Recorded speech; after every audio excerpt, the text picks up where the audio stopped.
श्री कृष्णाय वयं नमः। हम श्रीमद् भगवद गीता के स्वाध्याय में जो भी राम प्रेमी उपस्थित हैं उन सभी का हार्दिक स्वागत है। चर्चा हम लोग स्वाध्याय में कर रहे हैं श्रीमद् भगवद गीता के 9वें अध्याय की, और वह जो 9वां अध्याय है उसमें भी जो श्लोक हैं वो श्लोक इस प्रकार के हैं जो थोड़ा सा हमको दुविधा में डालते हैं। जिसको हम ये कह सकते हैं कि वो स्टेटमेंट जो है वो अंतर विरोधी है। लेकिन जैसा मैंने आपसे निवेदन किया कि ये जो समस्या है, इस समस्या का मतलब यही है कि जिस तत्व की हम चर्चा कर रहे हैं उसको शब्दों में नहीं बांधा जा सकता। मैं एक जगह पढ़ रहा था कल, क्योंकि जिस तरीके से हम लोगों की आपस में परिचर्चा हुई और जो प्रश्न आए, तो वहाँ उसके ऊपर जब बैठकर चिंतन किया, और मैंने बिटिया से भी बात की बाद में फोन पर, क्योंकि हमारे जो भी परिवार के हिस्सा हैं, ये जो गीता परिवार हम जिसको बोल सकते हैं, इसके जो लोग भी इसमें सक्रिय भूमिका ले रहे हैं, तो हमारा कर्तव्य बनता है कि हम उनकी बात को सुने भी और उनके साथ में हम इंटरेक्शन भी करें। तो मैंने उससे बिटिया से जिस समय बात की प्रगति से, तो उसने कुछ क्वेश्चंस मेरे पास में भेजे, और उस क्वेश्चन के संदर्भ में मैं सिर्फ थोड़ा सा एक संकेत आपको करना चाह रहा हूँ। क्योंकि जिस समय हम लोगों को इस सृष्टि के क्रम के बारे में बताया जाता है, समझाया जाता है, तो वो समझाना एक उदाहरण के माध्यम से होता है। और वो उदाहरण कौन सा है? वो है, कहते हैं कि परमात्मा कौन है, ईश्वर कौन है। सामान्य जिस समय हम आपस में भी बातचीत करते हैं, तो एक प्रश्न आता है कि भाई हम ईश्वर को क्यों माने? तो उन्होंने कहा कि भाई कोई भी जो कार्य है, कोई भी कार्य, उसके पीछे कोई ना कोई कारण जरूर, प्रत्येक कार्य के पीछे कोई ना कोई कारण होता है। और वो जो कारण होता है, वो कारण और कार्य का संबंध जो है, वो ये बताता है कि कोई चीज ऐसी है कारण और कार्य के रूप में जो परिणित होती है, बदलती है।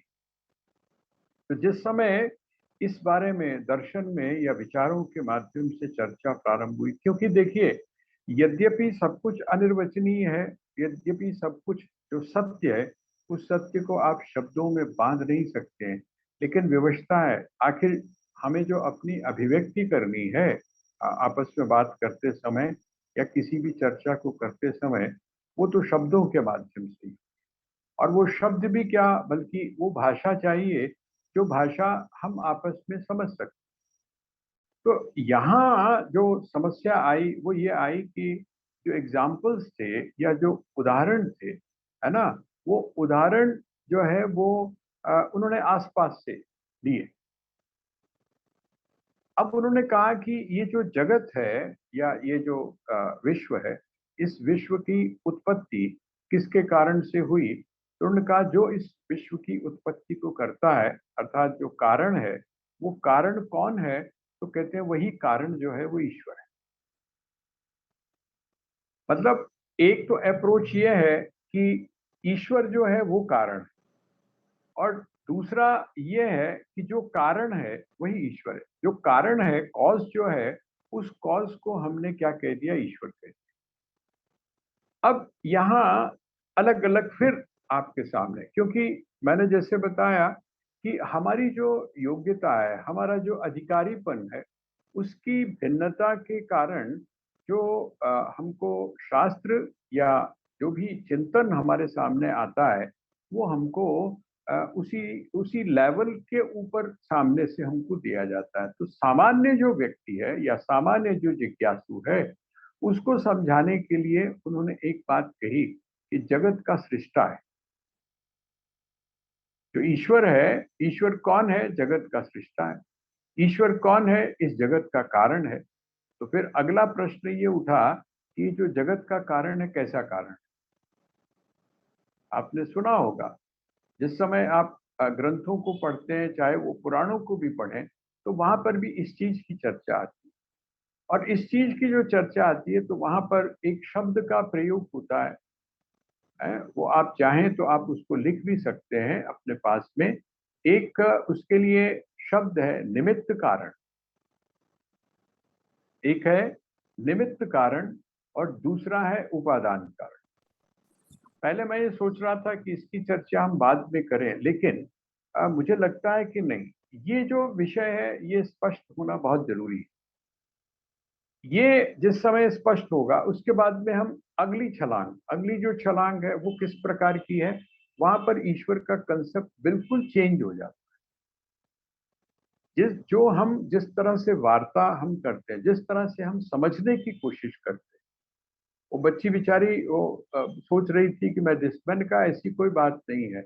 हम लोग जब स्वाध्याय कर रहे हैं तो उस स्वाध्याय का मतलब ये है कि प्रत्येक व्यक्ति अपनी बात को, अपनी शंका को खुलकर रखे बिना किसी भय के। फिर तो अंतर ही नहीं पड़ा। अगर आप कोई प्रश्न करते हैं और सामने से कह दिया जाता है कि नहीं आप चुप रहिए, आपको अभी पूछने की कोई आवश्यकता नहीं, ऐसी नहीं। ये जो कंसेप्ट है ये थोड़ा सा हम क्लियर करके चलें, क्योंकि यहाँ पर जो चर्चा भगवान कर रहे हैं इस 9वें अध्याय के इन श्लोकों में, उन श्लोकों में जब आप इस चर्चा को सही तरह से समझ लेंगे तो वो स्पष्ट हो जाएगी। ये मैं वो वाली बात या वो वाले उदाहरण आपको दे रहा हूं जो उदाहरण आपको शास्त्रों में मिलते हैं। उसके बाद एक उदाहरण और भी है जो उसकी अगली छलांग है, जिसको हम वैज्ञानिक कारण बोलते हैं, साइंस की।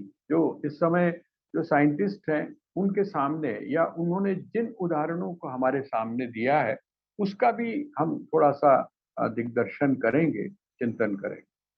अब दो शब्द जो मैंने आपको लिखवाए वो कौन कौन से हैं? एक है निमित्त कारण और एक है उपादान कारण। प्रश्न उठता है कि वह ये जो जगत है, इस जगत को बनाने में वह परमात्मा या ईश्वर जिसको आप बोलते हैं वो कैसा कारण है? निमित्त कारण है या उपादान कारण? निमित्त कारण है या उपादान कारण? कहते हैं पहले तो आप हमको ये बताइए कि निमित्त कारण और उपादान कारण में अंतर क्या है। वहां पर उन्होंने उदाहरण दिया कि घट जो है, घड़ा, घड़ा जो है, ये घड़ा क्या है? ये कार्य है। घड़ा कार्य है। आपने जिस समय घड़े को देखा तो घड़ा क्या हुआ? वो इफेक्ट हुआ, वो कार्य हुआ। अब आप कहते हैं कि ये जो कार्य है इसका कारण कौन है?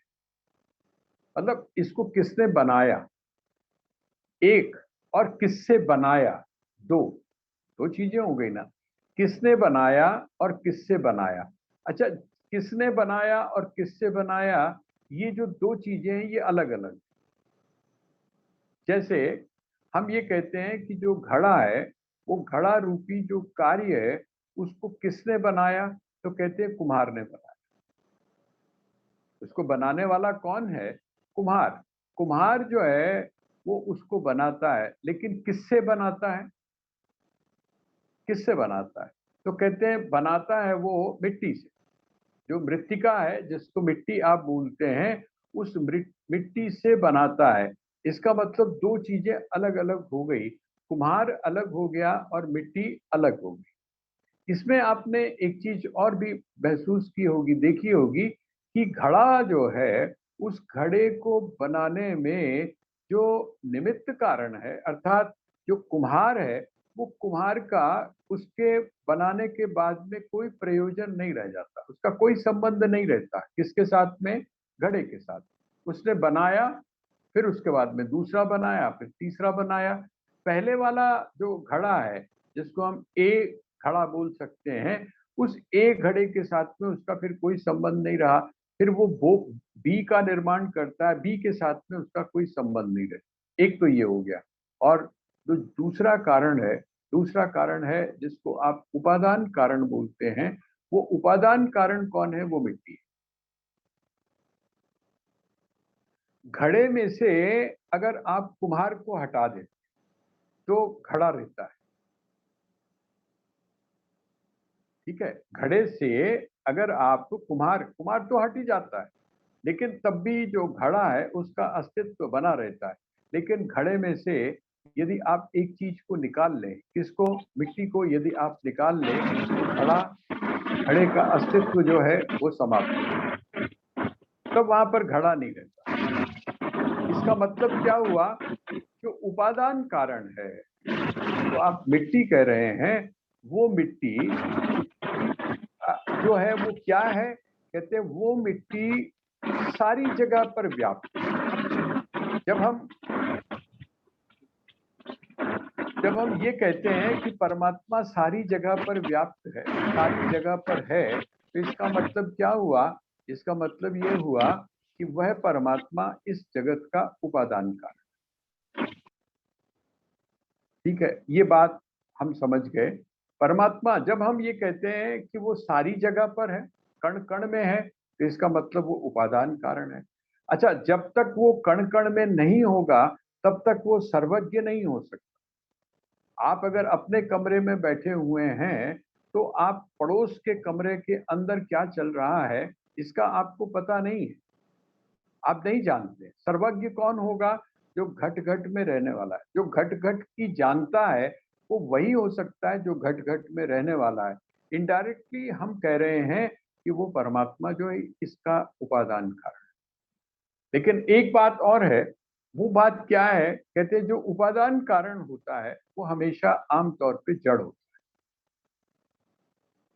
जैसे मिट्टी है, अब जो मिट्टी है वो अपने आप परिवर्तित होकर घड़ा नहीं बन सकती है, उसके लिए किसी अन्य चेतन की आवश्यकता है। और वो अन्य चेतन कौन है, वो चेतन है कुम्हार।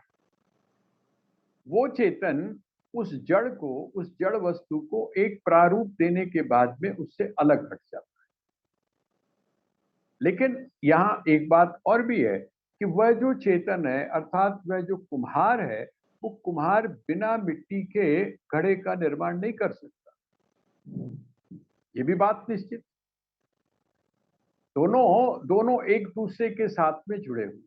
इसीलिए हमारे यहाँ जो उपनिषद हैं, उन उपनिषदों में एक उदाहरण और दिया गया, वो बड़ा विलक्षण उदाहरण। वो उदाहरण कौन सा है, वो कहते हैं कि वह जो ईश्वर है वो क्या है, वो है अभिन्न निमित्त उपादान कारण। अभिन्न निमित्त उपादान कारण का अर्थ ये होता है कि वो निमित्त कारण भी खुद है और उपादान कारण भी खुद है। इसका मतलब वो मिट्टी भी खुद है और कुम्हार भी खुद है, वो जड़ भी स्वयं है और चेतन भी स्वयं है। यही कारण है कि जिस समय आप उसको जड़ के साथ जोड़ते हैं तो आप ऐसा मत समझिए कि वो चेतन नहीं है। जिस समय आप उसको चेतन के साथ जोड़ते हैं तो आप ऐसा मत मानिए कि वो जड़ नहीं है, वो जड़ और चेतन दोनों है। जिन लोगों ने गजेंद्र मोक्ष का प्रसंग सुना है, वहां पर यही आता है, वहां पर यही आता है। वो कहते हैं ना तो वो नारी है अर्थात स्त्री है और ना वो पुरुष है, ना तो वो स्त्री है ना वो पुरुष है, ना वो जड़ है ना वो चेतन है, ये कुछ भी नहीं है। तो कहते हैं जो कुछ भी नहीं है इसका मतलब क्या हुआ, कहते हैं इसका मतलब ये हुआ कि वो सब कुछ है। ये जो संकेत है यहाँ पर, वो संकेत क्या है, वो कहते हैं सब कुछ है। जिस समय आप कहते हैं कि वो उपादान कारण है तो आप इसका मतलब ये मत समझिए कि वो निमित्त कारण नहीं है। और जिस समय आप उसको कहते हैं कि निमित्त कारण है तो ये मत समझिए कि उपादान कारण नहीं है। वो क्या है, अभिन्न निमित्त उपादान कारण है। कहते हैं वो दोनों है, वो बनता भी खुद है और बनाता भी खुद है। कैसे, उपनिषदों में एक बड़ा अच्छा उदाहरण आता है, पूर्ण नाभि। पूर्ण नाभि, कहते हैं जिस प्रकार से जो मकड़ी है, मकड़ी वो क्या होती है, कहते निमित्त कारण भी खुद होती है और उपादान कारण भी। अपने में से ही वो क्या करती है, उस जाले को निकालती है और जाले को बनाने के बाद फिर उस जाले को स्वयं ही अपने में ही लय कर देती।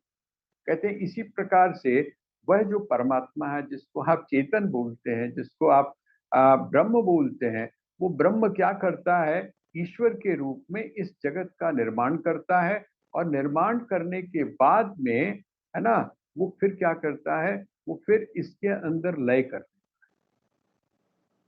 ये जो उत्पत्ति और लय है, इसको आप इसके माध्यम से समझ सकते। अब मैं एक दूसरा पक्ष और ले रहा हूं। ये तो हमारा, जिसको हम क्लासिकल बोलते हैं ना, जिसको हम दार्शनिक बोलते हैं, ये तो एक तरह से दार्शनिक चिंतन हो गया। इसके जब आप बहुत गहरे में जाएंगे तो वही अब बात आ जाएगी कि जब हम कहते हैं कि ये परमात्मा जो है, ये जो भी सृष्टि आपको दिखाई दे रही है, जो जगत आपको दिखाई दे रहा है, ये परमात्मा के अलावा कुछ भी नहीं। और जब परमात्मा के अलावा कुछ भी नहीं है, तो जिसको हम सुख दुख हानि लाभ ये सब बोलते हैं, ये एक हमारी हमारी अपनी सोच है, क्योंकि हम अपनी दृष्टि से उस चीज को देख रहे हैं, इसलिए हम ऐसा सोचते हैं। लेकिन वास्तविकता क्या है? वास्तविकता जिस समय हम उसको बड़े परिप्रेक्ष्य में देखते हैं, बड़े परिप्रेक्ष्य में देखते हैं, तो हम उसके अंदर परिवर्तन पाते हैं। वो जो डेफिनेशंस है या वो जो परिभाषाएं हैं, वो हमको बदलती हुई नजर आती है। अब मैं एक जगह पढ़ रहा था, उन्होंने बड़ा अच्छा एग्जाम्पल दिया। वो ये कहते हैं कि ये जो परमात्मा है, वो उस कुम्हार की तरह इस जगत की सृष्टि नहीं करता है, क्योंकि कुम्हार को कुछ करना पड़ता है, प्रयास करना। और ना ही वो मिट्टी की तरह इसकी सृष्टि करता है। वो कैसे करता है, कैसे करता है और कैसे करता हुआ भी नहीं करता हो। मैंने भी वो टर्म पहली बार सुनी है। जो लोग विज्ञान को जानते हैं या विज्ञान के बारे में जिन्होंने पढ़ा, मेरी बैकग्राउंड विज्ञान की नहीं थी, लेकिन तब भी मैंने सोचा कि शायद मैं उन लोगों से थोड़ा सा मैं भी समझ सकूं जिन लोगों ने विज्ञान पढ़ा है। लेकिन वो जो टर्म यूज कर रहे हैं, वो टर्म कौन सी है? तो वो कहते हैं कि वह जो परमात्मा है, वो परमात्मा क्या है? तो कहते हैं कि वो परमात्मा कैटलिक, एक वर्ड यूज किया। वो कहते हैं कैसा है वो? कहते हैं वो जो है वो इस तरह का है कि वो जब उपस्थित होता है, उसकी जो उपस्थिति है, उस उपस्थिति मात्र से कुछ ऐसा विचित्र घट जाता है जो जिसकी आप एक्सप्लेनेशन नहीं कर सकते, और जिसको आप यदि वहां पर ढूंढना चाहें तो आप वहां पर उसको ढूंढ भी नहीं पाते। कहते हैं कैसे? उसका उन्होंने एक एग्जाम्पल दिया। वो कहते हैं कि वह जो परमात्मा है वो क्या है? तो कहते हैं वो कैटलिक एजेंट। ये मैं चाहूंगा कि अगर आप लोगों में कोई विज्ञान के जानकार हों तो वो इस शब्द को बड़ी अच्छी तरह से समझ लेंगे। लेकिन जो उदाहरण उन्होंने दिया, वो उदाहरण बड़ा सटीक है। वो कहते हैं कि जो पानी है, जिसको आप वाटर, जल है, ये जल जो है वो किन चीजों से मिलके बना है? अगर आप जल को तोड़ते हैं, जल को यदि आप खंडित करते हैं, तो वहां से आपको दो चीजें मिलती हैं। एक तो हाइड्रोजन मिलती है और दूसरी आपको क्या मिलती है? ऑक्सीजन। ऑक्सीजन और हाइड्रोजन, अगर आप जल को तोड़ते हैं तो हाइड्रोजन और ऑक्सीजन मिलती है। कहते हैं लेकिन यदि आप इनको इकट्ठा करें, इकट्ठा करें तो जल नहीं बनता है। इनको अगर आप मिलाएं तो उससे जल नहीं बनता है। कहते हैं क्यों जल नहीं बनता? उसका उन्होंने एक और एग्जाम्पल दिया। वो कहते हैं जिस समय ऊपर, अर्थात जिसको बिजली चमकना आप बोलते हैं, वो कहते हैं बिजली की उपस्थिति मात्र से, वो जो करंट है, इलेक्ट्रिसिटी है, उसकी उपस्थिति मात्र से वहां पर क्या होता है? वो घटना घटित होती है जो जल के रूप में, अर्थात वर्षा के रूप में आती है। लेकिन यदि आप उसको फिर उसमें ढूंढना चाहें तो वो चीज आपको नहीं मिलेगी। वो घटना घट गई, जल जो है वो बन गया। अब ये जो कैटलिक एजेंट है, मैं चाहता हूं कि अगर आप लोगों में भी अगर इसके बारे में कोई अच्छी तरह से एक्सप्लेन कर सके तो वो हम सभी के लिए बड़ा उपयोगी होगा। कहने का तात्पर्य क्या है कि उसकी जो उपस्थिति है, परमात्मा की जो उपस्थिति है, उस उपस्थिति मात्र से उसको कुछ करना नहीं पड़ता है। और जबकि जब वो करता नहीं है, इसीलिए उसको क्या बोल दिया कि वो दिखाई तो देता है आपको करता हुआ, लेकिन वास्तव